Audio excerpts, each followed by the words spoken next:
இப்படி காஞ்சி கிடக்கு. இந்த வயல்ல விவசாயம் பண்றது சாதாரண காரியம் இல்ல. சோனாக்குரு இப்படி சொன்னதை கேட்டுட்டு அங்க இருந்த மரம் இப்படி பேச ஆரம்பிச்சது.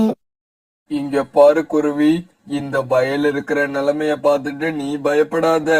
தைரியமா வேலை செய், நம்பிக்கையோட இரு, உனக்கு கண்டிப்பா வெற்றி கிடைக்கும். மரம்னா எனக்கு என்னவோ இந்த வயலை பார்த்தா இதுல பயிர் விளையுங்கிற நம்பிக்கையே இல்ல. இங்க பாரு குருவி, நான் சொல்றத கேளு. இந்த வயல் இந்த மாதிரி வறண்டு போய் இருக்கிறதுக்கு காரணமே அந்த சோம்பேறி காகங்கள் தான். அதனால நீ எதை நினைச்சும் கவலைப்படாம இந்த வயல்ல விவசாயம் பண்ணா. சந்தோஷப்பட்டுச்சு. பிறகு நெற்பயிரையும் சோள பயிரையும் அறுவடை பண்ணி தனித்தனியா அடுக்கி வச்சுச்சு. இந்த சமயத்துல காங்களும் தங்களுடைய வயலை பாக்குறதுக்காக அங்க வந்தாங்க. காலன்னா குறியக்கா, நான் நெல்லையும் சோளத்தையும் அறுவடை பண்ணி முடிச்சுட்டேன். இது 2 பாகமா பிரிச்சு நம்ம ஆளுக்கு பாதியா எடுத்துக்கலாம்.